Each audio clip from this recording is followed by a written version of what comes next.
para ser como siempre puntuales. Muy buenas tardes para todos. Mi nombre es Carlos Buitrago, presidente electo de la Federación Colombiana de Ginecología y Obstetricia, y estoy transmitiendo desde Medellín, Colombia. Es un gusto para nosotros tener a toda esta gente de Latinoamérica, a todos nuestros hermanos, grandes amigos de todas partes, a los que no conozco también bienvenidos. El único objetivo de este espacio es aprender entre amigos. En este momento he cerrado todos los micrófonos para poder controlar un poco los ataques cibernéticos, como tuvimos uno la semana pasada, y evitar momentos desagradables. Es por eso que para esta charla les voy a pedir de que esperemos la conferencia y al final pueden ir levantando la mano, que lo encuentran en la parte de donde dicen participantes. En la parte de abajo dice levantar la mano, levantan la mano y ahí yo les voy dando el micrófono a medida que van levantando la mano. Si hay alguna dificultad, por el chat también voy a estar pendiente para contestar y para ayudarles a resolver las dudas. Para el día de hoy, mi invitado es una persona muy especial, es un alumno mío desde chiquitico, que es una persona muy activa, muy juicioso, de muchas capacidades. El doctor Anderson Pérez hizo pregrado y posgrado en la Universidad Pontificia Bolivariana, hizo ginecología obstetricia y después hizo el fellow de cirugía endoscópica, cirugía laparoscópica en la FUCS en Bogotá. En los últimos 2 años viene trabajando conmigo y venimos trabajando fuertemente principalmente en las áreas de histeroscopia y laparoscopia con él. Entonces los voy a dejar con el que va a hablar entonces de lo que son las enfermedades como más raras, o sea, los hallazgos inusuales en la cirugía endoscópica, qué son y cómo se pueden manejar. Doctor Anderson, puedes ir compartiendo entonces la pantalla y bienvenido. Bueno, un saludo a todos. ¿Me escuchan bien? Listo, entonces voy a compartir por acá la pantalla. Ok, entonces vamos a dar inicio a esta charla de hallazgos inusuales en cirugía endoscópica ginecológica. Digamos que acá el maestro me dejó con un pequeño hueso con esta cirugía, pero con esta presentación, pero se va a volver un poquito amena. Coloco esta imagen inicial. Esta es la imagen del circo de Phineas Barnum, por allá a mediados del siglo XIX. Esto era súper común en los Estados Unidos, donde se mostraban estos shows de freaks, de anomalías, gigantismos, enanismos, pigmeos. Bueno, más o menos esta charla va a ser una cosa parecida a esto, pero va a ser bien entretenida. Comencemos con este hallazgo, que es la distrofia vascular endometrial. De hecho, esta charla fue más o menos motivada por un par de hallazgos de esta condición, y a pesar de que la hemos encontrado un par de veces, resulta que es una de las que menos literatura tiene al respecto. Lo primero que uno se imagina cuando empieza a hacer histeroscopia y encuentra estos hallazgos de una pared endometrial completamente llena de estas dilataciones, uno dice, uy, me topé con una lesión maligna y no sé de qué se trata. Típicamente son unas lesiones que se evidencian en el fondo uterino, en los cuernos. Acá vamos a ver una histeroscopia del doctor Luis Alonso Pacheco, donde se ve claramente pues esta condición. Esta condición se trata, inicialmente la describió Hamu, por allá en 1991. Jacques Hamu dijo que se trataban de unas dilataciones de los vasos subendometriales y no habían encontrado una clara relación si con infertilidad o con sangrado uterino normal.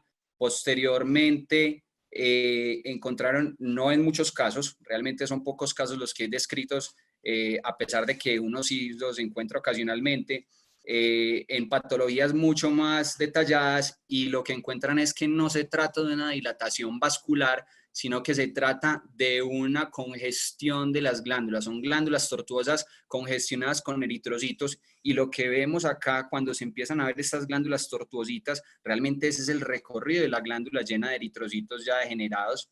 Es lo que hemos encontrado en algunas de las patologías y en algunas de las descripciones. Acá vemos una histología donde se puede ver claramente el epitelio glandular y dentro de ese epitelio glandular entonces vemos algunos de los eritrocitos. Esa es como la característica típica de esta condición. Sin embargo, no teníamos ni idea de que se trataba más o menos hasta el 2017, 2018, donde empezaron a salir los reportes con histologías mucho más detalladas, donde se hacen tinciones con alcián, con ácido perjódico de Schiff, donde empiezan a detallar que realmente se tratan de glándulas con eritrocitos dentro. Algunos puntos claves de esta condición que puede asustar mucho inicialmente, entonces es, primero, que me llama mucho la atención que uno sí se los encuentre cuando hace histeroscopia, pero no encuentre muchos reportes al respecto. Entonces eso nos debería llamar la atención para hacer investigación nosotros y empezar a publicar los casos que vayamos encontrando. Todavía no hay una asociación clara con patologías relevantes. No han podido encontrar una asociación clara de la distrofia vascular endometrial ni con infertilidad. Ocasionalmente la han asociado con dolor pélvico y todavía no sabemos si realmente se asocia con otras condiciones genéticas como el síndrome de Osler-Weber o Rendu-Osler-Weber, que son telangiectasias hemorrágicas hereditarias. Entonces no se asuste, si ve esta condición más bien, tómele los datos a la paciente, sígale el rastro de esa patología y seguramente si hace histeroscopia con alguna frecuencia se va a encontrar más de estos casos y puede que empecemos a dar mucha más información o más luces si se asocia o no con infertilidad o con dolor pélvico crónico. Un hallazgo muy característico de estas pacientes es que se pueden encontrar típicamente en pacientes que están con terapia con progestágenos o en una fase secretora de ese endometrio. Entonces simplemente usted puede volver a reevaluar a esa paciente en una fase temprana y probablemente la condición habrá desaparecido. Otra de las condiciones raras de estas que nos encontramos cuando hacemos histeroscopia es esta, la metaplasia ósea endometrial. Esto es un caso de una paciente con 44 años, tuvo un único embarazo hacía 19 años, terminó en aborto en el segundo trimestre, perdón, y pues cuando consulta por una infertilidad secundaria, le hacen la ecografía donde encuentran esta lesión hiperecoica en el endometrio, creen que es un dispositivo intrauterino, pero cuando le hacen la histeroscopia lo que encuentran son estas placas osificadas. No sé si ven el mouse o voy a colocar por acá el puntero mejor. Ven estas placas osificadas, le hacen la patología a estas placas y por sorpresa encuentran que sí, efectivamente son unas placas osificadas, pero encuentran médula ósea en esas lesiones. Una cosa que no tiene mucho sentido con respecto al antecedente de esa paciente del aborto en el segundo trimestre, porque la médula ósea en los fetos empieza a aparecer en el tercer trimestre.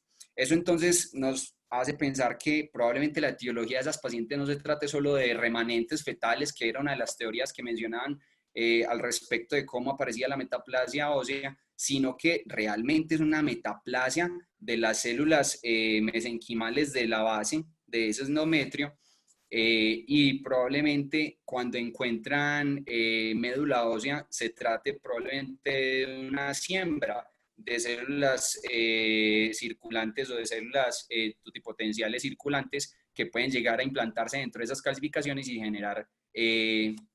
generar médula ósea. Hay una revisión que la realizó el doctor Ángel Miranda en el 2011, donde hacen la descripción de dos casos y hacen una revisión del tema. En este caso encuentran estas lesiones osificadas, ¿sí? Se mandan a estudio y evidentemente entonces encuentran hueso trabecular recubierto por epitelio endometrial. Una de las cosas que más llama la atención en esta patología es que a partir del 2009, con la llegada pues y la implementación del DNA-PCR, logran identificar que efectivamente sí se trata es de una transformación metaplásica de esas células, de una maldiferenciación de las células mesenquimales de reserva. Esa maldiferenciación probablemente se debe a una alteración en los radicales libres, secundario a inflamación o secundario a trauma o secundario al aborto, y esa mala diferenciación entonces la que hace que se pueda presentar esta condición. Hay una cosa interesante de la metaplasia ósea, es que normalmente uno se puede encontrar estos escamas, estos pequeños fragmentos, pero hay pacientes que pueden presentar la condición de forma muy extensa al nivel que requieran la resección con resectoscopia guiada por ecografía y probablemente hasta en una o en dos sesiones, porque es posible que no se logre resecar por completo toda la lesión. Entonces es una de las cosas que hay que tener en cuenta. Esto es una histeroscopia donde encuentran esta metaplasia ósea y nos parece bien interesante el hecho de que empiezan a destruirla inicialmente con láser por la extensión de la lesión. Vamos a ver acá cómo empiezan a activar el láser y empiezan a fragmentar estas escamas. Se ve claramente pues, que son duras, completamente osificadas.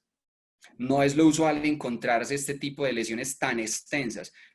Las 2 o 3 histeroscopias con metaplasia ósea que hemos encontrado en 2 o 3 años en mi práctica en el Hospital San José o en la Clínica Soma en Medellín son las únicas que he encontrado y son realmente fragmentos pequeños, pero ocasionalmente sí se describen estos casos que son completamente extensos y que pueden de hecho comprometer el miometrio y necesitar varias intervenciones. Entonces, algunos puntos claves. Esta imagen es de uno de los casos descritos en el Hospital San José y estos 4 fragmenticos que se muestran por acá también son uno de los que encontré en la práctica ya en el Hospital San José. Entonces, ahí uno de los puntos claves son, primero, que sí, efectivamente, estos pacientes con metaplasia ósea se pueden quejar de sangrado uterino anormal y de dismenorrea, y claramente esa presencia de tejido anormal pues, puede llevar a una infertilidad. Hay que descartar que no haya la presencia de neoplasias müllerianas mixtas, que pueden ser muy extensas, y eso es una cosa que hay que tener en cuenta, que simplemente no es que nos vayamos a encontrar a veces solo la plaquita y se pueda extraer, sino que nos podemos encontrar con lesiones muy extensas, y eso nos lleva a pensar que podemos empezar a implementar con mucha más frecuencia la ecografía durante algunos procedimientos en histeroscopia. Por último, el seguimiento ecográfico, que no necesariamente solo es en el intraoperatorio, sino también en el postquirúrgico de estas pacientes para determinar que efectivamente se retiraron todos los fragmentos y que no quedaron lesiones metidas en el miometrio.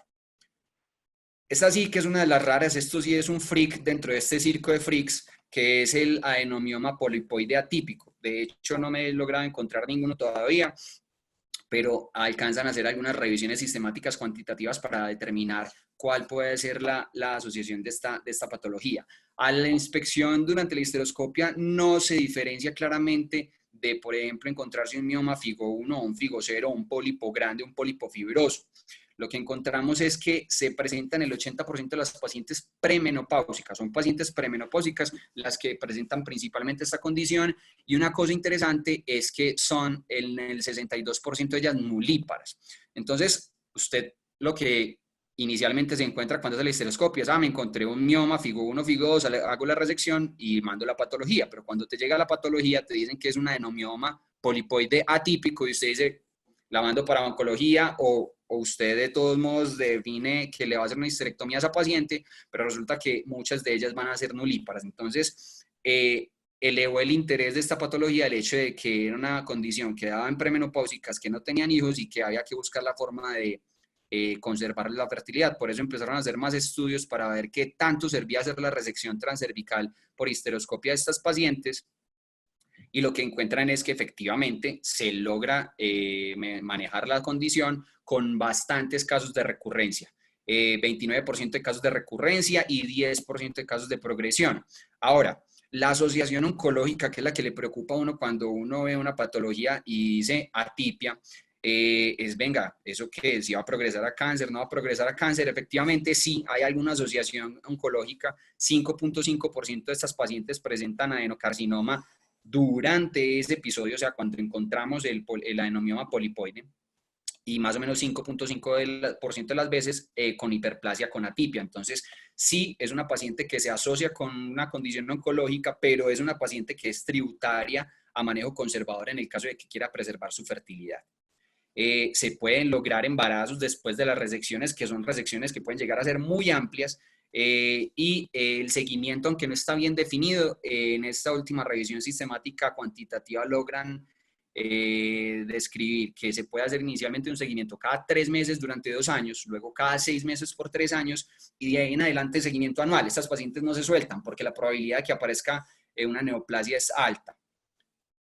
Como les digo, en la histeroscopia uno encuentra esta lesión y lo único que parece puede ser un pólipo con una base muy sésil y fibroso, o simplemente un mioma, y cuando vemos, por ejemplo, este es el caso de la descripción de una paciente con un sangrado uterino anormal posmenopáusico, le hacen un legrado inicialmente, una biopsia en consultorio inicialmente, y la biopsia lo único que muestra es hemorragia, no muestra nada diferente, pero no se quedaron con eso. Obviamente el PIPEL tiene un buen rendimiento cuando nos da hallazgos, cuando tiene una buena especificidad. Si dice que es cáncer, pero si no muestra nada, pues no se quede con la duda, la llevaron a histeroscopio y encontraron esto.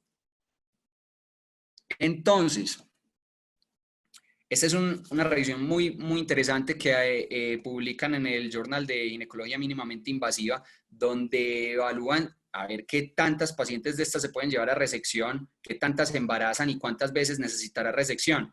Evalúan estas 35 pacientes, y lo interesante es que estas pacientes pueden ir hasta 4 resecciones durante el seguimiento de la condición. Obviamente durante esas resecciones se encuentran, además del adenomioma polipoide atípico, pueden encontrar hiperplasia con atipia, o pueden encontrar hiperplasia con atipia sola y realmente no era un adenomioma polipoide atípico, era una descripción equivocada en la patología inicialmente. Pero lo interesante de esto es esto, que esas pacientes efectivamente se pueden llegar a embarazar. Discúlpenme un segundo, voy a colocar esto por acá. Ok. Estas pacientes se pueden llegar a embarazar a pesar de 3 o 4 resecciones. De hecho, en este estudio de seguimiento, una de las pacientes que se embarazó había tenido 4 resecciones antes de quedar embarazada. Entonces eso elevó las expectativas de que realmente se les pueda dar manejo expectante con resecciones a estas pacientes antes de tenerlas que llevar una histerectomía. En la revista de ginecología oncológica son un poquito más alarmantes con respecto al riesgo de asociación con cáncer de endometrio, hasta el 8.8% de las pacientes, y eso nos hace pensar que sí, efectivamente a estas pacientes se les puede dar manejo expectante, pero definitivamente no se pueden soltar en el seguimiento. El doctor Di Spiezzo Sardo hace una propuesta y dice, venga, vamos a quitar entonces este adenomioma polipoide de una forma en la que se pueda conservar la fertilidad de las pacientes, pero hagámoslo de una forma en la que seamos radicales con respecto al riesgo de malignidad, y propone una resección en 4 pasos. Inicialmente en el paso 1 se hace la resección del adenomioma, luego se toma biopsia de la base de ese endometrio donde estaba ubicado el adenomioma, luego se toma la resección del miometrio donde estaba ubicado ese adenomioma, y por último se toman algunas biopsias de endometrio aleatorias. Todas esas biopsias se mandan por separado para poder definir cuál es el riesgo de malignidad de esas pacientes, tanto en ese procedimiento como en el seguimiento.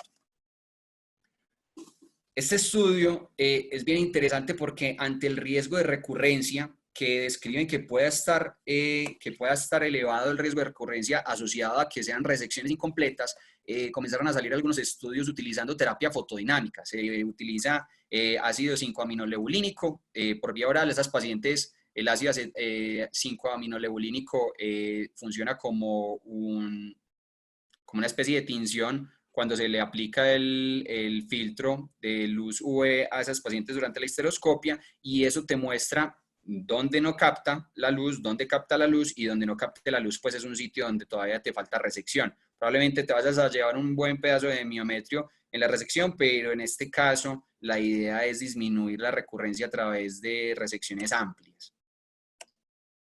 Entonces, algunos puntos claves con el adenomioma polipoide atípico es que, si bien es una lesión benigna, tiene una asociación oncológica, 5.5% en los estudios grandes, hasta 8% en los estudios mostrados por la revista de ginecología oncológica, pero debemos procurar un manejo conservador porque, como lo mostré, 80% de esas pacientes que presentan la condición son premenopáusicas y 60% no tienen hijos.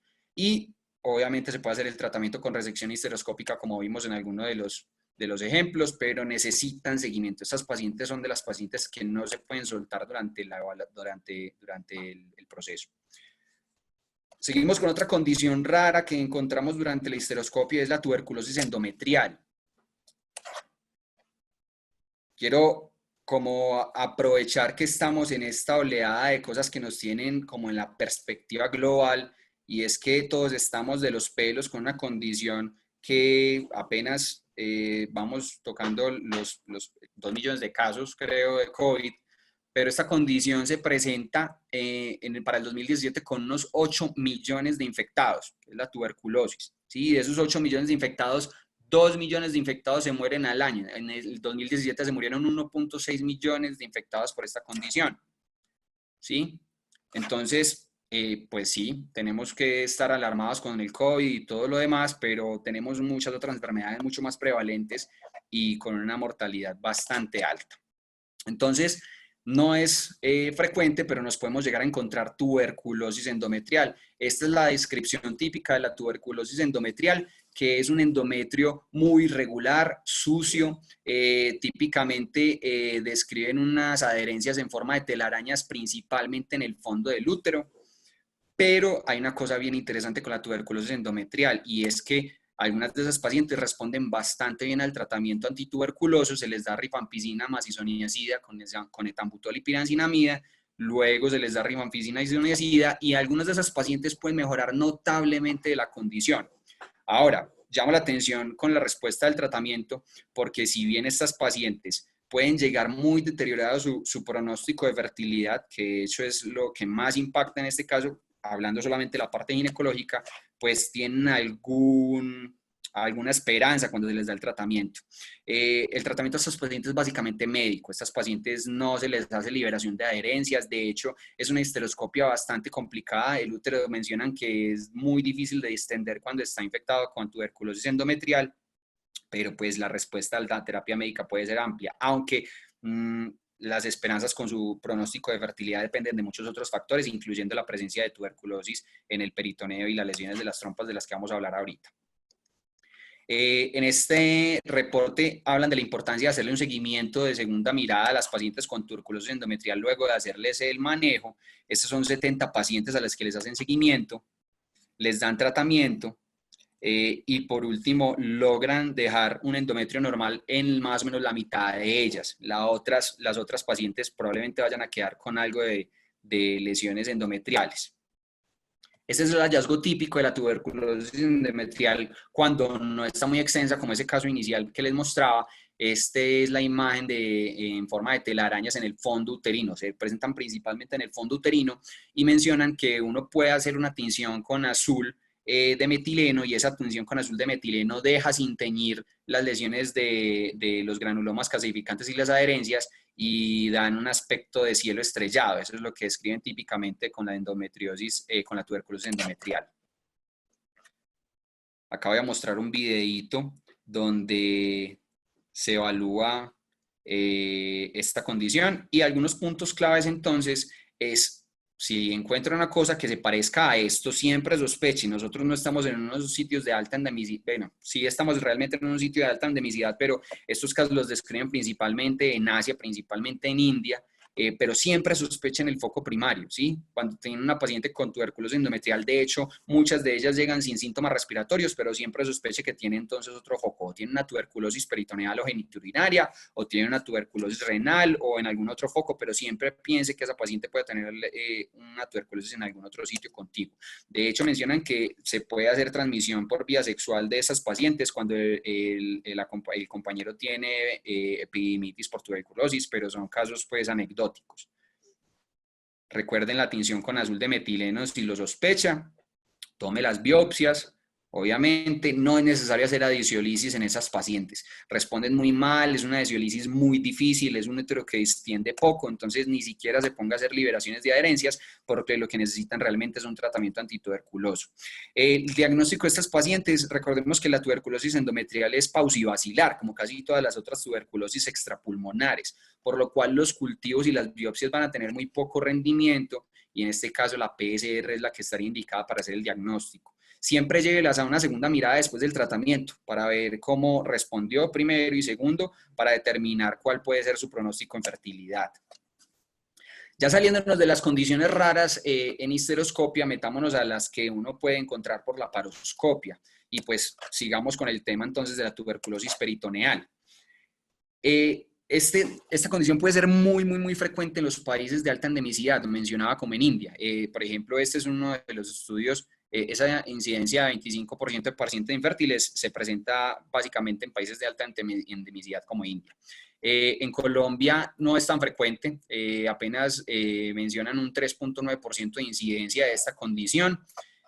Pero si hacemos unos cálculos, pues para el 2017 había 14.500 casos de tuberculosis, la mitad, casi la mitad, 46% de esas pacientes eran mujeres de las que presentaban tuberculosis al 2017 y con una incidencia de 3.9, eso nos da más o menos unas 270 pacientes infectadas o con la presencia de tuberculosis peritoneal. Entonces, yo creo que estamos ante una condición que puede ser encontrada con mucha más frecuencia y descrita con mucha más frecuencia. El problema es que no estamos acostumbrados a describir y esto va a ser una de las conclusiones de la charla, que empecemos a mostrar nuestros casos, a publicar nuestros casos. La tuberculosis peritoneal se presenta principalmente a nivel tubárico, el 90 al 100% de las pacientes que tienen la condición se presenta a nivel tubárico, puede llegar hasta el 50-80% a nivel endometrial, como lo vimos anteriormente, tubovárica en el 30%, que no es tan frecuente entonces ver la lesión dentro del ovario o comprometiendo el ovario, 5% a nivel cervical. Esto es un dato interesante porque lo que puede simular es una lesión neoplásica, igual que en vulva y vagina, que son mucho más raras, pero es uno de los diagnósticos diferenciales que hay que tener en cuenta porque lo primero que uno va a imaginarse es que es una neoplasia, lo manda a patología y pues en patología no te describen ninguna neoplasia, pero nos quedamos tranquilos de que no sea nada diferente. Las características clínicas de estos pacientes son bastante bizarras, pues por algo la llaman la gran simuladora, pero básicamente son pacientes que se presentan con dolor pélvico, infertilidad primaria o secundaria, asitis, es muy frecuente. Y esto es lo que nos alarma bastante porque cuando nosotros llevamos a esta paciente por dolor pélvico, que nos la mandan a la laparoscopia y pues si bien hemos visto que el abordaje del dolor pélvico no es inicialmente una laparoscopia diagnóstica, muchas de las veces no encontramos ningún otro desencadenante, ningún otro generador primario de dolor y eventualmente pues las llevamos a la laparoscopia y nos encontramos esto. Eso es un escenario bastante terrorífico, o sea, uno llegar a ver una pelvis, un peritoneo tan comprometido con asitis, además, una paciente que está perdiendo peso o que tiene síntomas constitucionales, pues uno lo primero que piensa es una neoplasia. Pero acá el llamado es simplemente a tomar biopsias, tome la muestra de líquido peritoneal y mándelas a estudio y mantenga un alto nivel de sospecha, porque claramente en el estudio no le van a decir que es una neoplasia, pero no necesariamente le van a decir que haya algo más. Si no toma unas biopsias adecuadas, si no toma un buen sitio donde se encuentre el granuloma calcificante, no le van a reportar eso. Cuando te reportan granulomas calcificantes, entonces ya ahí mismo empiezan a aparecer los recuerdos por allá del pregrado y toca mandarle entonces una PCR o un Sil-Nielsen o algo por el estilo para determinar si eso se trata de una tuberculosis peritoneal. Es muy frecuente encontrar síndrome de Fritz-Hughes-Curtis en estas pacientes, con mucha frecuencia. Las adherencias pueden ser laxas, pero son adherencias típicamente muy vascularizadas.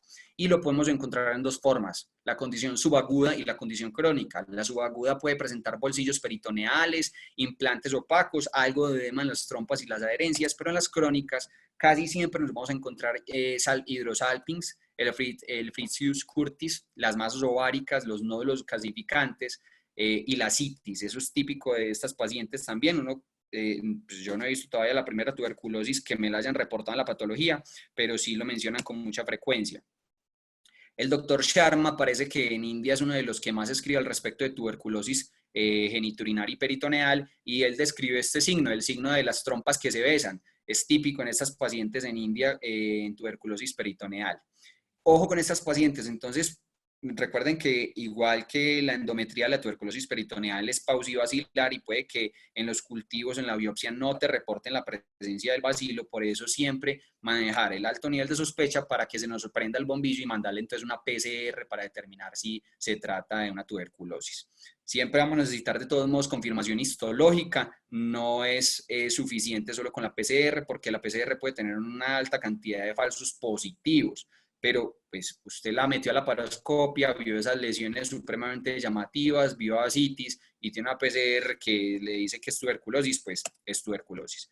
Ojo con estas pacientes, porque si bien las podemos mandar a tratamiento, las debemos mandar a tratamiento antituberculoso y puede que mejoren bastante la condición clínica, su fertilidad va a depender de qué tanto daño haya recibido durante el tiempo de evolución de la enfermedad. De hecho, el pronóstico en fertilidad de estas pacientes es relativamente pobre, solamente el 19% de los casos exitosos cuando se llama fertilización in vitro. Aún así, el in vitro sigue siendo la opción para estas pacientes. Solo 7% de nacidos vivos en casa, aun cuando estas pacientes tienen pelvis normal. Entonces, la idea con estas pacientes es alto nivel de sospecha, paciente con muchos síntomas constitucionales, raros, bizarros, el estudio no indica nada, laparoscopia, biopsia y ojalá podamos encontrarle el diagnóstico rápido para poder llevarlas a tratamiento. Entonces, puntos claves con ellas, ya lo mencioné, alto índice de sospecha, el futuro reproductivo de estas pacientes depende de si las tratamos o no temprano, antes de que se dañen mucho las trompas y el endometrio. El futuro obstétrico es pobre, pero sigue siendo entonces la FIP la opción para estas pacientes. El diagnóstico diferencial, pero por supuesto que se trata de un cáncer de ovario peritoneal, porque es lo primero que debemos pensar ante la presencia de unas lesiones como estas en el peritoneo. Y en estas pacientes hay que evitar el manejo quirúrgico heroico. Nada, si encontramos las adherencias, biopsia de los sitios que más nos llamen la atención, líquido y chao.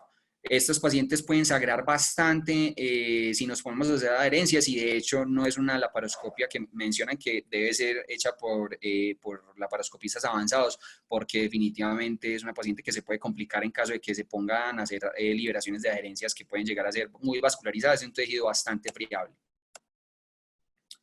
Bueno, continuando con las condiciones raras en la paroscopia ginecológica, nos encontramos con esta, la endosalpingiosis. Acá quiero llamar la atención porque yo desde que empecé a estudiar ginecología paroscópica, pues me encontraba muchas de estas lesiones y decían todos los profesionales endosalpingiosis y eran lesiones pequeñas, vesiculadas en la superficie del peritoneo uterino, pero no pensé que se tratara de una condición tan amplia como lo vamos a ver acá.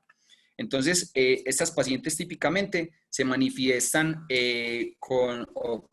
la histología de estas pacientes es la presencia de un epitelio columnar ciliado que recuerda las características del epitelio de la trompa, ubicado de forma ectópica. Lo vamos a encontrar en cualquier lado de la pelvis, en la superficie del peritoneo uterino, por fuera de los escenarios, en la vejiga. De hecho, algunos autores sugieren el nombre en vez de endosalpingiosis, mullerianosis, porque puede que no nos encontremos solamente con el epitelio glandular de la trompa, sino que puede que nos encontremos con glándulas endocervicales o a lo que llaman endocervicosis, y de hecho haría parte pues, de esta condición de la mullerianosis, de la misma endometriosis, según estas teorías.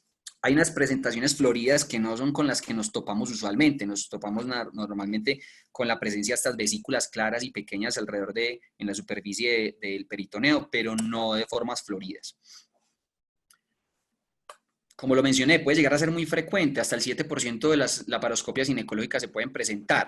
¿Qué es lo interesante de la endosalpingiosis? Primero que no tenemos mucha idea de si se relaciona o no se relaciona con infertilidad o con dolor pélvico crónico, que era lo que normalmente pensaban antes. Llevaban a una paciente por dolor pélvico crónico y lo único que encontraban eran estas vesículas, decían que eran endosalpingiosis y probablemente era una paciente con dolor pélvico crónico que no había sido bien evaluada y que le estaban echando la culpa del dolor pélvico crónico a estas pequeñas vesículas.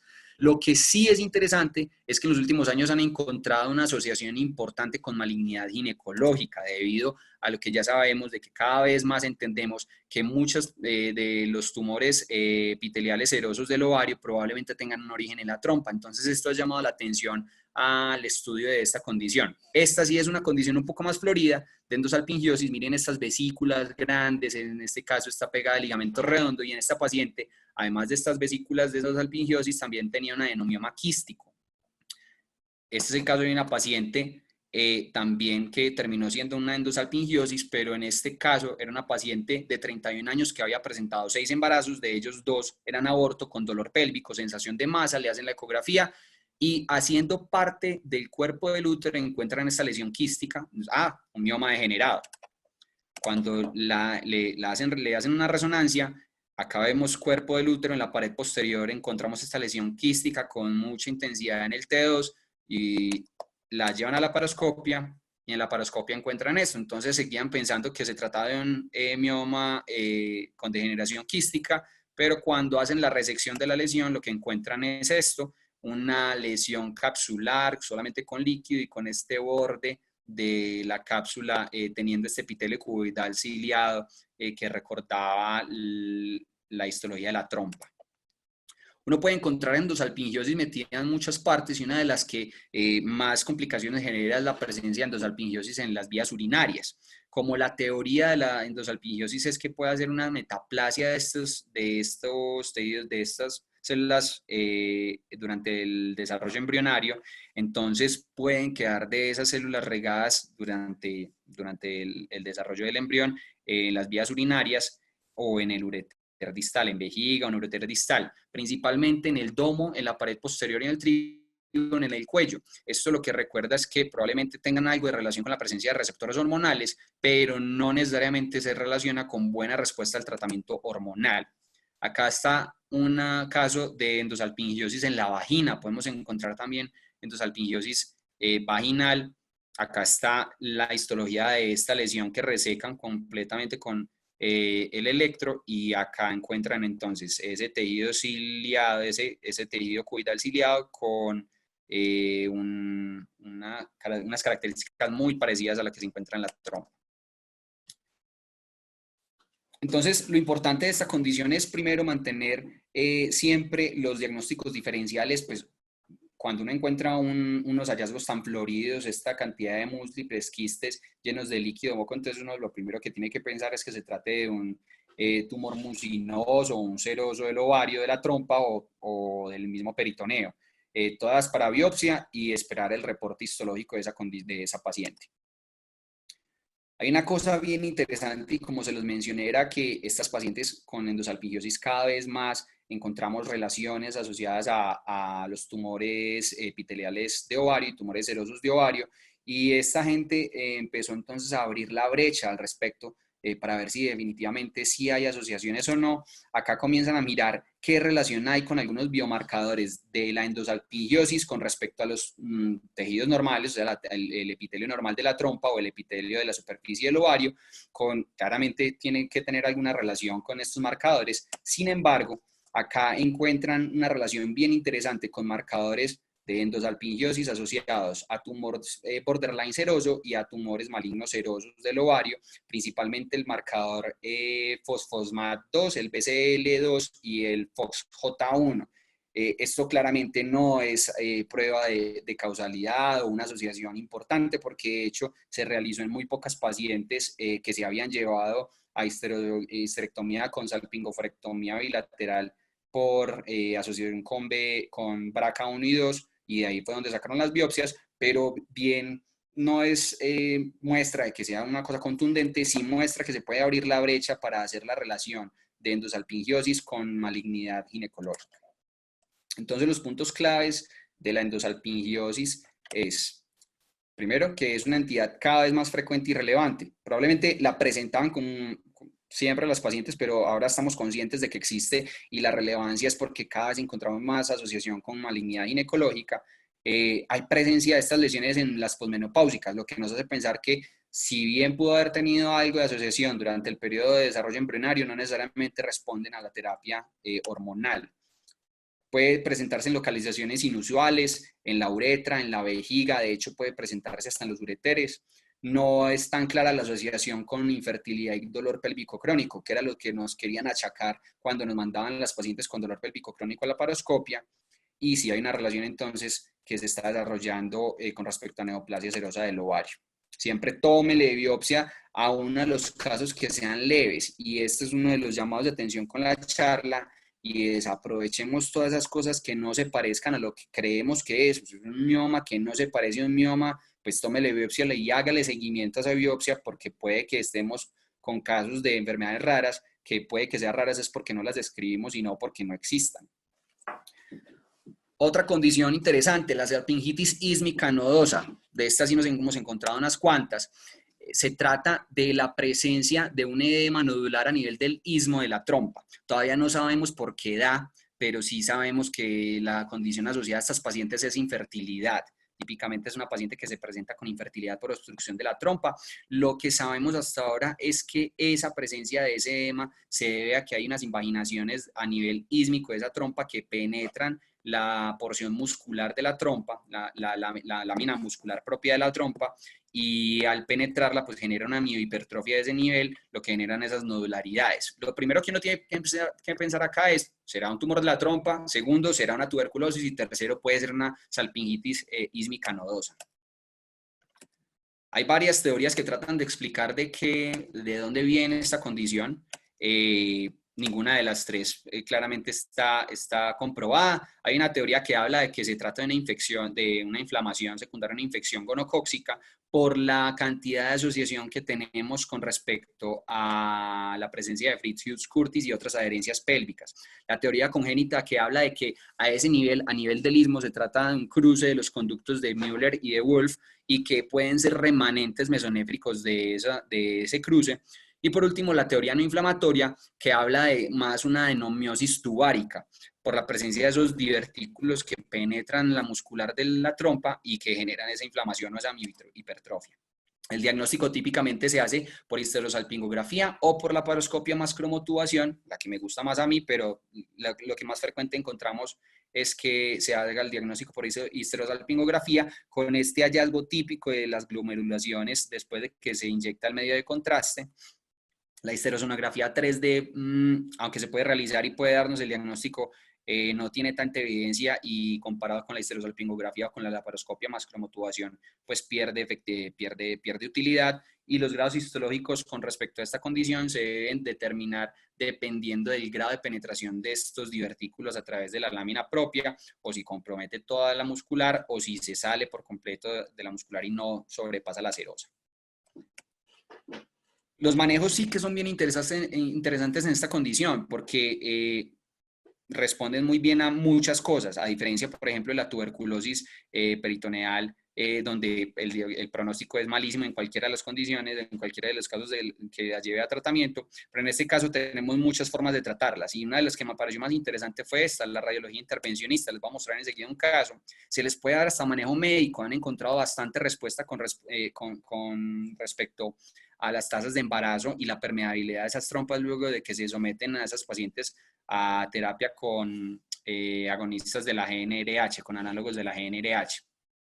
Manejo quirúrgico, claramente, se puede hacer resección y anastomosis tubocorneal por microcirugía. Enseguida les voy a mostrar unas imágenes bien interesantes al respecto y las técnicas de reproducción asistida, pues que básicamente si no encontramos la posibilidad de hacer una liberación o una permeabilización de esa trompa, pues eventualmente van a llegar a FIP.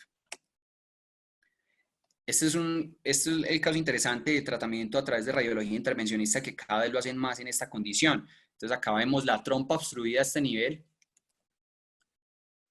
Lo que hacen es que colocan un catéter, inicialmente es un catéter coaxial por el cual llegan hasta el sitio de obstrucción y posteriormente pasan a una guía que es hidrofílica. El paso de esa guía hidrofílica, pues que es mucho más delgada, eventualmente entonces por ahí pueden empezar a pasar dilatadores mucho más grandes hasta que logren pasar el contraste. Esta es la técnica de resección y anastomosis tubocornual, la describieron desde el 83, en el 2003 el mismo autor todavía seguía haciendo la técnica con unas tasas de éxito en cuanto a permeabilidad y en cuanto a tasas de éxito de embarazo interesantes con pocos ectópicos. Por ejemplo, en 26 mujeres lograron embarazo en 46 de ellas y solamente 2 ectópicos. Entonces, pues los autores de la técnica que claramente tendrán que tener una experticia tremenda para poder hacer esta técnica, pero pues a ellos les funciona y es una de las opciones de manejo en la salpingitis sísmica nodosa. Pero esta sí que me parece bien interesante, es una de las formas en las que se está tratando la salpingitis sísmica nodosa y es que hacen histerolaparoscopia. Para la histeroscopia lo que hacen es que hacen una canalización de la trompa, canalizan la trompa y hacen la evaluación por la paroscopia y evidencian que efectivamente después de canalizar la trompa logran pasar el medio de contraste. Esa era la trompa inicialmente a la izquierda y vamos a ver que en la trompa derecha hacen un procedimiento similar, pero en este caso no logran permeabilizar la trompa por vía histeroscópica viéndolo por la paroscopia y lo que hacen entonces es tratar de pasar un catéter mucho más grueso a través de la trompa de forma retrógrada. Ahí vamos a ver cómo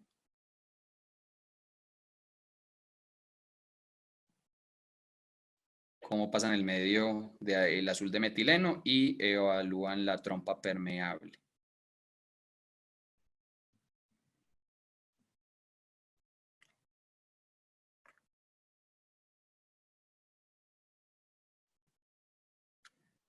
Esta técnica es relativamente nueva, está descrita apenas desde el 2017, no tiene tantos casos, pero me llama la atención que es una técnica, pues primero, que es mínimamente invasiva, y segundo, que tiene la posibilidad de de tener bastante éxito con respecto a la permeabilidad de la trompa. No necesariamente eso significa éxito reproductivo, pero sí da la posibilidad de permeabilizar la trompa, y en una paciente que no tenga las posibilidades de hacerse una fertilización in vitro, esta puede ser una buena opción.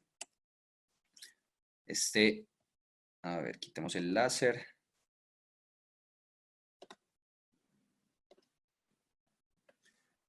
Esto es como les mencioné. En el caso de la trompa izquierda no eran capaces de permeabilizarlo a través de la histeroscopia. Entonces lo que hacen es que comienzan a pasar la guía, que es un poco más gruesa, con una punta más gruesa, de forma retrógrada, y abren la trompa por este otro lado, hasta que evidencian que el medio el medio de azul que estaba en el útero logra pasar.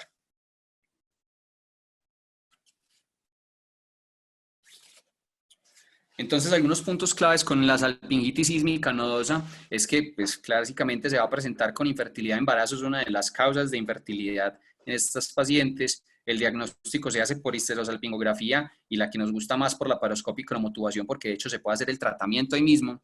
El manejo intervencionista tiene bastante éxito, es mucho más barato en algunas ocasiones que todas las intervenciones quirúrgicas que podemos hacer, y si eso alivia a la paciente y permeabiliza la trompa y le da las opciones de embarazo, pues perfecto.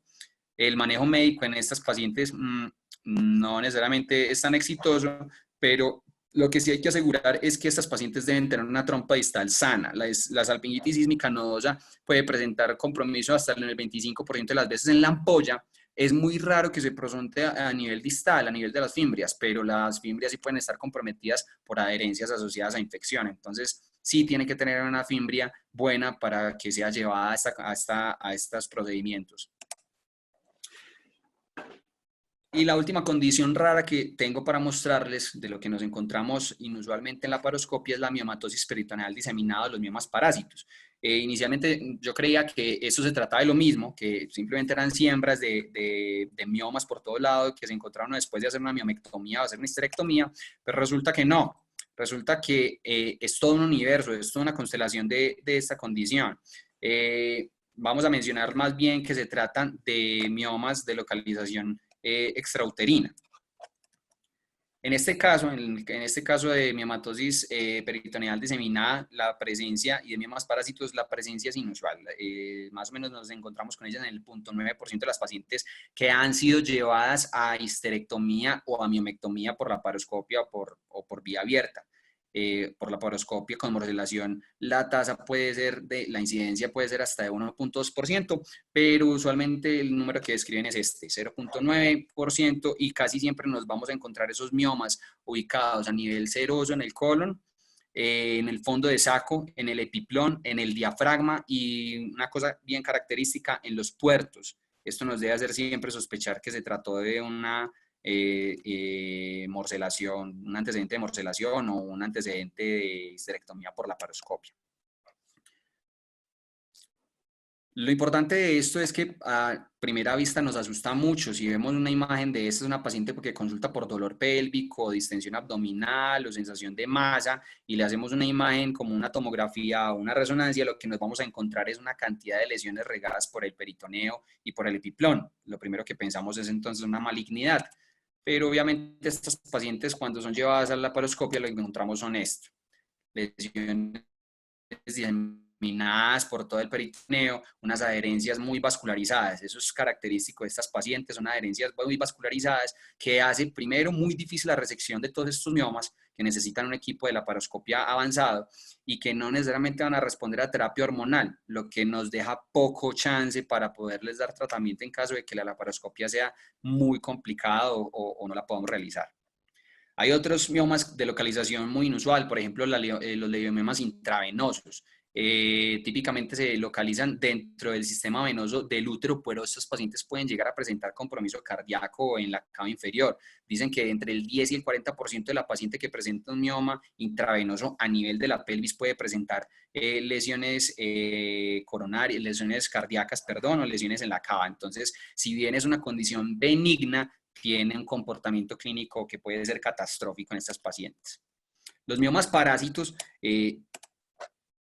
estos son unos cuantos casos de miomas parásitos ubicados en la fosa ilíaca izquierda de esa paciente, un antecedente de miomectomía con morcelador. Acá vemos uno de esos miomas parásitos pegados recibiendo irrigación del colon. El diagnóstico de estas pacientes se hace básicamente por radiología con ecografía, principalmente con TAC, contrastado y resonancia, pero siempre vamos a necesitar biopsia para determinar que no se trata de una condición maligna. Este es otro caso con presencia de lesiones. Esto donde dice B es intestino, es colon, y esto donde están las flechas es la presencia de las lesiones. Estos son T2 que nos muestra las lesiones. Este es un T1 con supresión grasa donde muestra todas estas lesiones, pero particularmente bien definidas, que eso nos disminuye la probabilidad de que estemos ante una condición maligna. Acá está la aplicación del medio de contraste en este T1 con supresión grasa, donde se ve muy bien la presencia de estas lesiones muy bien definidas. Eso nos disminuye el riesgo de que estemos ante la presencia de una malignidad.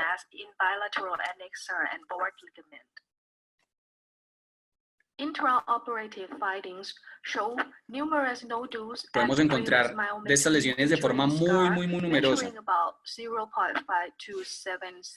regadas en la pelvis, en el peritoneo, pero pueden estar pegadas hasta en el diafragma.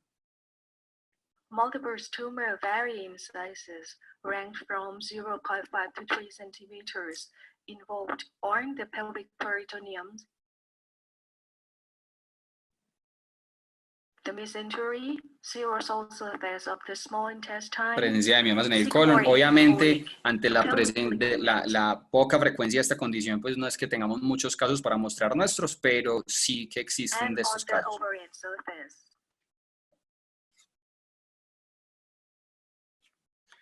Hay que mencionar que estas pacientes con miomatosis peritoneal diseminada, como les dije, no todas, de hecho, tienen antecedente de histerectomía o de miomectomía por laparoscopia, o miomectomía abierta. Hay pacientes que no tienen antecedente quirúrgico y pueden presentar la condición, y probablemente se trate más de una metaplasia subcelómica de estas pacientes, más que de un antecedente de miomas que hayan quedado libres por ahí después de la morcelación y que reciban irrigación de cualquiera de los órganos o del peritoneo donde caigan. Obviamente, los síntomas van a depender dependiendo del tamaño. Siempre hay que mantener la posibilidad de malignidad, y la supresión hormonal en estos pacientes no funciona tan bien. Por eso nos deja la incógnita qué hacemos con estas pacientes posmenopáusicas donde se encuentra la condición, porque, pues a ver, ¿por qué crecieron estos miomas tan grandes o de forma tan diseminada en algunas de las pacientes posmenopáusicas? Y qué tratamiento les damos si pueden llegar a ser difíciles las resecciones quirúrgicas. Entonces, como conclusión, después de ver este circo de freaks, de cosas raras, las conclusiones que quiero dejarles es que obviamente los ojos no ven lo que la mente desconoce. Tratemos de ir un poquitico más allá, y cuando tengamos casos inusuales vayámonos para el libro y no nos quedemos con la duda. Sospeche siempre de las lesiones que no son típicas de lo que usted estaba sospechando inicialmente. Si usted está esperando un pólipo y encuentra una lesión que no es como tan pólipo, hágale seguimiento a esa biopsia, hágale seguimiento a esa patología y recoja sus datos. Si usted encuentra un mioma que no tiene tanta cara de mioma, o unas lesiones vesiculares en el peritoneo que no tienen tanta cara de endometriosis, hágale seguimiento a sus patologías, recoja las que eventualmente podemos empezar a construir más ciencia al respecto. Y creo que eso era todo lo que tenía para mostrarles. Esta es nuestra clínica en Medellín, la clínica Soma, y acá el maestro, el doctor Carlos Buitrago, junto con nuestro amigo el freak del circo de Phineas Barnum. Listo, profe. Yo creo que pueden reactivar los micrófonos para que empecemos las preguntas. Listo, muchísimas gracias a Anderson. Pienso que es una excelente revisión. Me disculpas el hueso que te puse, pero creo que es una revisión muy buena porque te queda de una vez para toda la vida. Los que estamos acostumbrados a hacer cosas con imágenes, colposcopia, esteroscopia, laparoscopia, pues nos encontramos más frecuentemente con estas patologías y se nos pueden hacer más familiares. De hecho, te podría decir que casi todas las he tenido la oportunidad de tener pacientes, pero para mucha gente es desconocido. Entonces, no, es muy bueno que lo conozcan para que tengan presente el momento del diagnóstico. No te reconocimos muy bien en el video, estás un poco achinado en ese video permeabilizando las trompas, pero quedaste muy bien. Bueno, entonces voy a empezar a abrir los micrófonos. Te voy a pedir, Anderson, de que vayas poniendo las patologías, foticos, para que la gente vaya recordando y vaya grabando la imagen, que es importante. El primero que voy a darle la palabra es al doctor Juan Carlos Pons, que nos acompaña desde Caracas, Venezuela. El doctor Pons es un reconocido laparoscopista que también hace fertilidad allá en Caracas, un gran amigo mío y con quien tuve la oportunidad de compartir una pasantía que hicimos con el doctor Sergio Jaimovic en Europa. Doctor Juan Carlos, bien pueda, tiene la palabra para sus comentarios. Bueno, muy buenas tardes. Un millón de gracias, Carlos. Un abrazo grande. Siempre recordando esas cosas que tú dices. Y me encanta la conferencia porque a ti y a mí nos llaman los doctores de las cosas raras.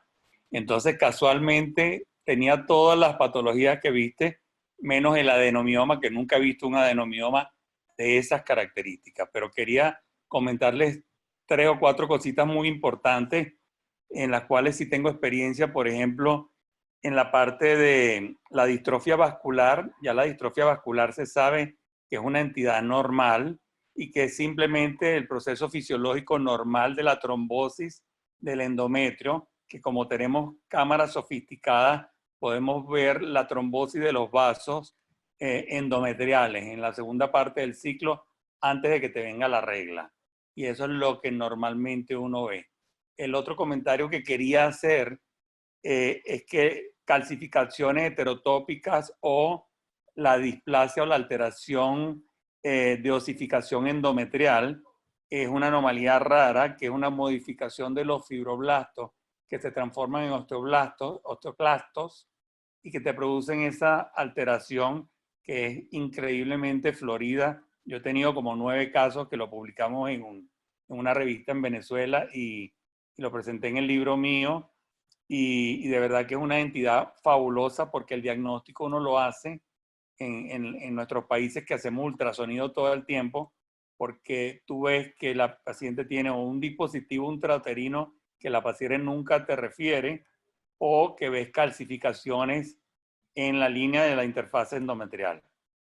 Eso era algo, y que no es, antes habían cerca de 200 casos, cada vez vemos más casos de osificación endometrial asociados a infecciones crónicas, asociados a abortos, asociados a pérdidas que ni siquiera se diagnostican, como los pasa a nosotros con la histeroscopia, cuando vemos restos, pacientes que sangran durante 6 meses y simplemente tuvieron una pérdida anterior y no lo diagnosticaron nunca. Y la última acotación que te quería decir, que también que creo que es bien importante, es que nosotros hacemos mucha reanastomosis tubárica laparoscópica, y la salpingitis nodosa es un reto para cualquier histeroscopista y laparoscopista, y uno de los signos que te hace sospechar que tú puedes tener una salpingitis nodosa, que nosotros lo hacemos a cada rato y existe una correlación bien alta, es el signo de Sunshine en histeroscopia, que es la dilatación de los vasos del cuerno.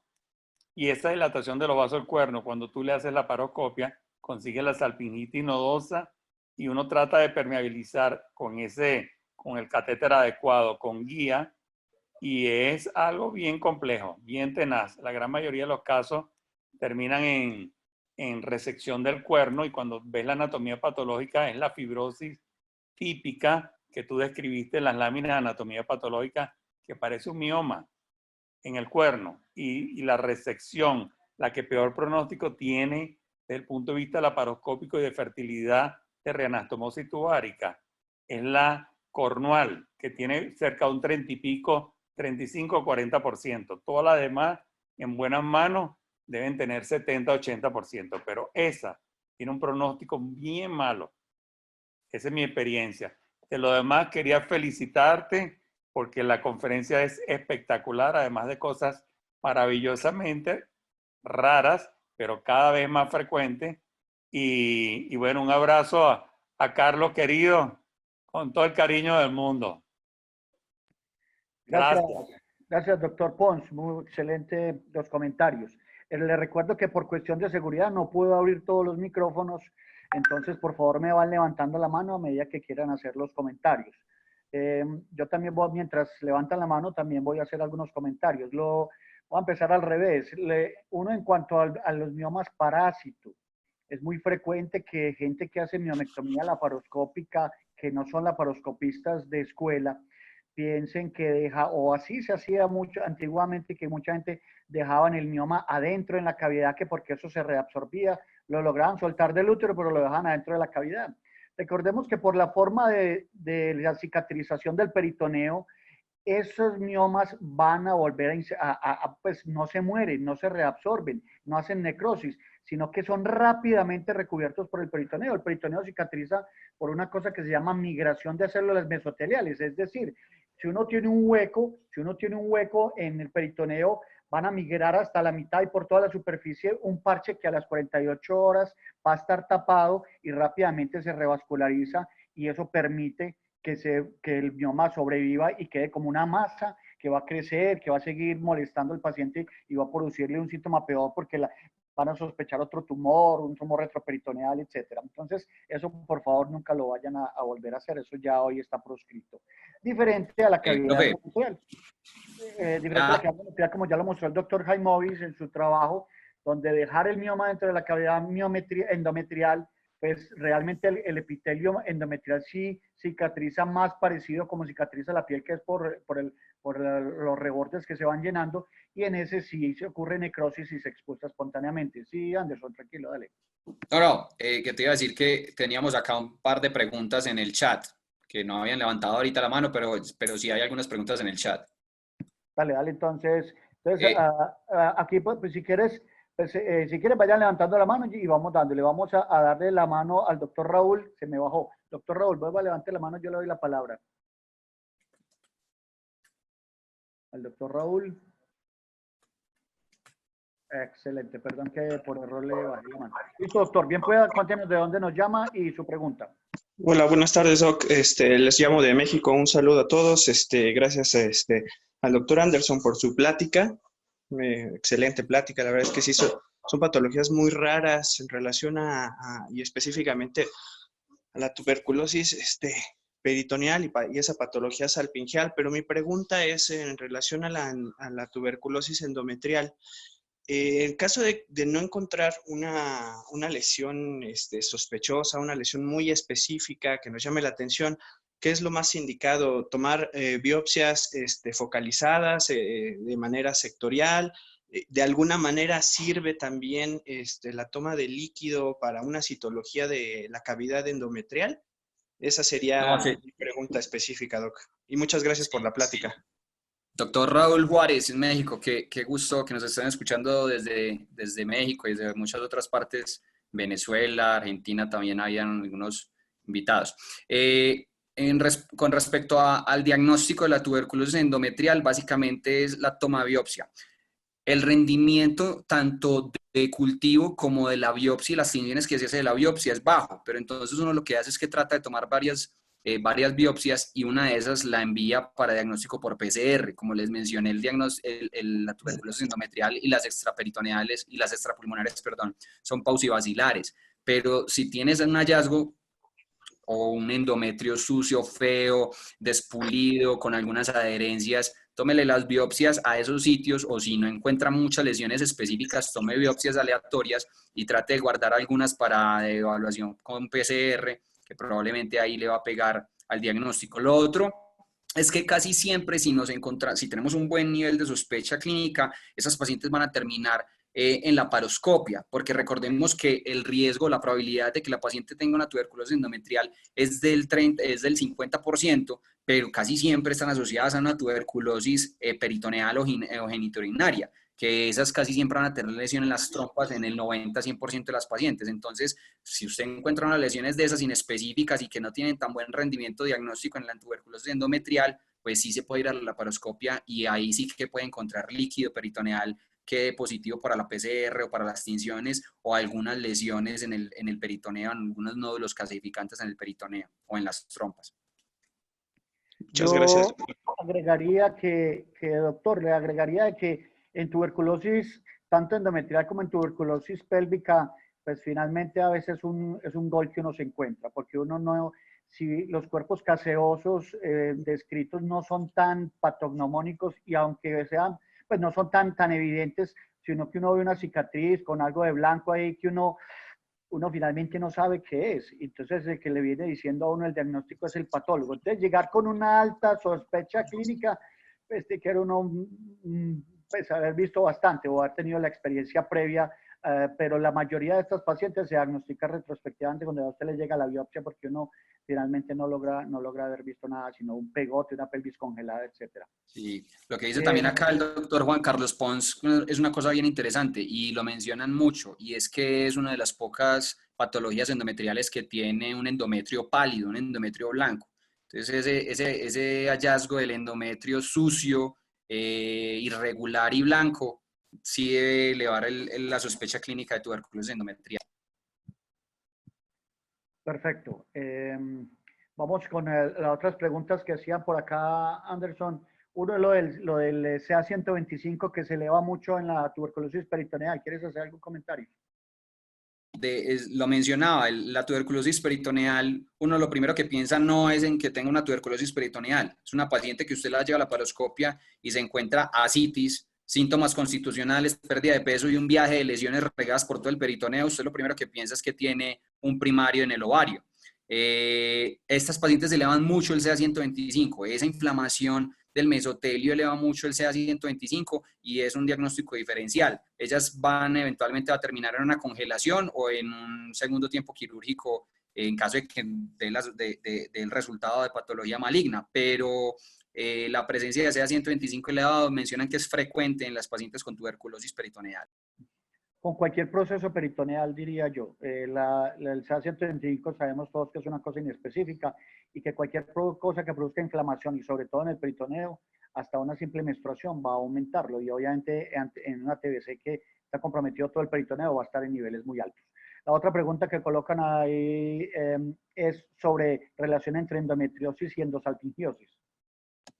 Lo que mencionan es que parten como de la misma teoría de origen de la endometriosis y la endosalpingiosis. Hay un 40% de asociación entre pacientes con endosalpingiosis y endometriosis. El 40% de las pacientes con endosalpingiosis tienen endometriosis, pero no nos debemos quedar solo con eso. O sea, no pensemos que todas las vesículas o todas las lesiones inespecíficas que veamos en el peritoneo se trata de una endometriosis blanca, por ejemplo. Tengamos el alto nivel de sospecha, tomemos biopsias, porque eso es una cosa que no tendemos a hacer. Como tenemos más o menos el mismo pronóstico de las pacientes a las que se les hace resección o fulguración de los focos de endometriosis, a diferencia del riesgo de dispareunia a 5 años, entonces muchas veces nos quedamos solamente con la fulguración de las lesiones y nos quedamos sin saber si era una endometriosis o una endosalpingiosis. Y puede que el dolor pélvico crónico claramente esté asociado más a endometriosis que a endosalpingiosis, pero nos da la posibilidad que tengamos otro generador primario diferente a una endometriosis. Acuérdense que la mayoría de las pacientes con dolor pélvico crónico no tienen un desencadenante ginecológico. Hacen ahí comentarios sobre la endosalpingiosis y que resultó ser un tumor. Pues cuando uno ve una cantidad de vesículas, a veces son cosas muy focales. Mucha gente que no sabe dice, no, es un proceso inflamatorio o alguna otra cosa, pero sí, la idea es hacer una pequeña resección y mandarlo a estudiar, pero en general no está relacionado pues, que sea una lesión maligna, pues usualmente eso es una lesión benigna. Me están pidiendo que explique cómo mirar las charlas que ya hemos dado. Recordar que esta es la 5ª semana que llevamos de actividades académicas. Ya les voy a explicar al final de que terminemos las preguntas. El doctor Orlando Villamizar nos llama desde Cúcuta. Doctor, adelante. Excelente charla, doctor Anderson. Hola, Carlitos. Felicitarlo por todas estas charlas y por toda esta gestión académica que estás haciendo. Una pregunta tengo para el doctor Anderson. ¿Qué tipo de catéter usas para canalizar las trompas por vía histeroscópica. Y me imagino que lo usa a través del Betoki.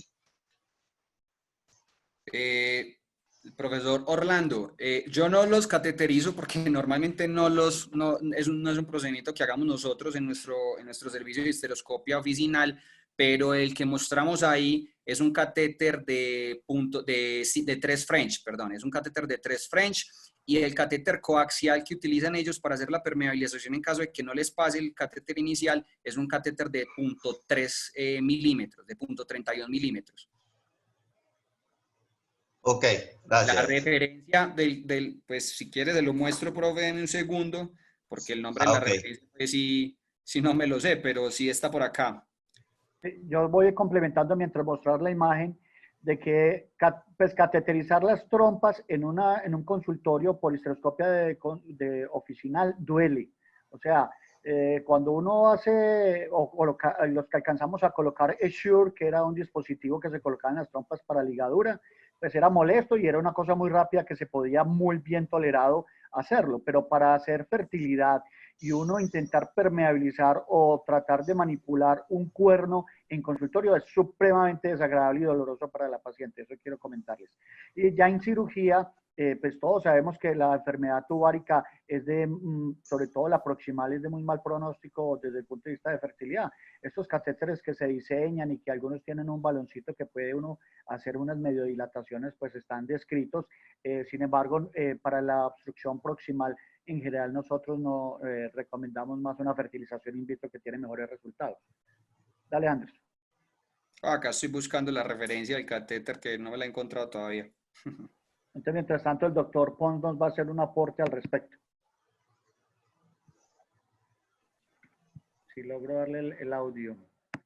Ok, quería comentarle que ese es un catéter que es un catéter doble. Es un catéter que tiene una parte rígida. Coaxial. Es un catéter coaxial que primero la porción rígida llega hasta la porción proximal que nosotros vemos por histeroscopia. Ahí se pasa un segundo catéter que pasa con una guaya de metal y tiene que pasar muy delicadamente, y es lo que está diciendo Carlos, que eso no se puede hacer en el consultorio. No se puede hacer en el consultorio porque el índice de perforación es muy alto. Entonces, se hace en pabellón y el catéter funciona maravillosamente bien en pabellón antes de hacer la laparoscopia. De tal manera que si uno pasa el cuerno, resolvió el problema de obstrucción tubárica proximal, que es el más grave de todos, porque es el que te evita que hagas una resección del cuerno y después una reanastomosis trompocornual. Entonces, el catéter es maravilloso, nosotros lo usamos con mucha frecuencia. Cuando la paciente está dormida en pabellón, hacemos el procedimiento histeroscópico primero y después que se hace y que tú verificaste que no se perforó, porque inclusive hemos tenido casos cuando hay una salpingitis nodosa muy difícil que tú crees que pasaste y sí pasaste el cuerno, pero lo perforaste, porque la fibrosis es tan fuerte que perforas. Entonces ya tú sabes en ese momento que tu única opción es un in vitro o una resección del cuerno más reanastomosis tubárica cornual, que tiene el pronóstico que ya conversamos. Pero el catéter es maravilloso, es un catéter muy bueno, pero se hace en pabellón con la paciente dormida. La paciente no tolera esa en el consultorio. Sí, nos preguntan desde Cali que el catéter epidural normal de anestesia, pues la verdad, como hemos dicho en varias reuniones de estas, pues nosotros los colombianos estamos acostumbrados a chichipatear, a hacer las cosas con lo que no es, ¿cierto? Entonces, algunas personas que hacen recanalizaciones abiertas o por laparoscopia lo han utilizado como guía para hacer la recanalización, etcétera. Pero para este tipo de procedimientos tubáricos donde usted pretende hacer alguna manipulación, no le sirve. Va a terminar traumatizándola porque esa punta se le pega, como dice el doctor Pons. Usted cree que está tratando de pasar algo y terminas perforando la trompa. No le sirve de mucho. Sí, eso lo mencionan mucho en los reportes y en los estudios donde muestran las técnicas nuevas, y es que por eso de hecho se apoyan de la laparoscopia para hacer el paso del catéter, porque en este caso es una guía pues, es una guía rígida, perdón, es una guía flexible, pero es una guía metálica. Acá está la referencia del catéter en pantalla, de 0.31 milímetros, esa es la parte de la guía, y el catéter como tal, el catéter coaxial, mide 0.58 milímetros. Esa es la referencia del catéter, por si alguno está interesado. Pero es verdad, o sea, tenemos que desacostumbrarnos a utilizar las cosas que no son para las cirugías que hacemos. Hay que dejar de chichipatear, como dice el profe Buitrago. Sí, si alguien tiene alguna pregunta. Anderson, te pido el favor de que en tu computador te metas a la página de Endogine y le muestres a la gente cómo acceder a las conferencias que ya hemos ido subiendo. Para que lo vayan viendo mientras tanto. Les voy contando que para mañana tenemos un statement de todo lo que es cirugía ginecológica en tiempo no de cólera, sino de COVID. Entonces, vamos a hablar sobre específicamente con datos muy puntuales, como muy de recomendaciones en cirugía abierta, cirugía vaginal, cirugía oncológica, cirugía laparoscópica y por último las clínicas de colposcopia. Vamos a hablar específicamente de cada uno, las recomendaciones y los statements que hay hasta el momento. Dale, Andrés. Mira, entonces acá nos centramos www.endogine.com.co. Esta es la portada de la página y... Pero no estás compartiendo, Andrés, o sea, que salí de la presentación. Ok, dame un segundo. Para los que están preocupados por mi barba, una vez finalizada la pandemia, trataré de mejorarla. Ok, ahí sí se ve. Ok. Al colocar ahí arriba endogine.com.co aparece esta pantalla. Dale. Ahí entonces nos metemos a la parte de estudiantes. Ahí están 3 opciones: laparoscopia, histeroscopia, patología cervical. Ok, entramos en laparoscopia en videos. Y ahí ya carga unos videos que teníamos previos de algunas cirugías, de colposacropexias, de miomectomías, de histerectomías por laparoscopia. Y acá ya empiezan a aparecer las presentaciones que hemos dado con respecto a los temas de laparoscopia o asociados. Entonces acá está miomatosis y fertilidad, síndrome vesical doloroso. Este no tiene que ver con la laparoscopia, pero cáncer de mama hereditario, pero con la salpingoforectomía profiláctica. Esta es muy buena. La de cáncer de mama hereditario es excelente porque está todo lo que es, como es la asesoría genética en esas pacientes que tienen alteraciones en la genética para cáncer. Acá en histeroscopia, lo mismo. Vamos a videos y también tenemos algunos casos de histeroscopias que hemos realizado, algunas técnicas descritas interesantes. Y acá están entonces algunas de las charlas. Esta es una de las charlas que es la de Ismosele. Y en patología cervical. No he subido todas porque eso tiene un proceso, pero ya en esta semana se deben subir otras 3 más de las que se han dado. Y acá en patología cervical tenemos... Esta fue la charla de neoplasia en enfermedades preinvasivas de la vulva. vulva. Esta de colposcopia es Y muy esta es la de interesante porque colposcopia. se habla de cómo hacerla, cómo reportarla adecuadamente. Devuélvete un poquito, Anderson. Y hay otras conferencias que son muy interesantes, que son más viejitas, pero las pueden utilizar. Y es esta es de adenocarcinoma, es muy buena. Unos casos clínicos también de patología cervical que les puede servir de orientación. Sigue para arriba, baja, baja. No, para el otro. Y aquí en esta de cómo tomar decisiones en patología cervical es muy buena. Ya de estar que suben, esta semana ya el ingeniero la tiene, debe estar subiendo la que puse yo, la que expuse sobre las guías 2019 de la ASSCP, donde está la actualización y la adaptación que dio Jairo Bonilla. Bueno, esa es la forma de llegar a eso. Yo creo que si no hay más preguntas, entonces agradecer la participación.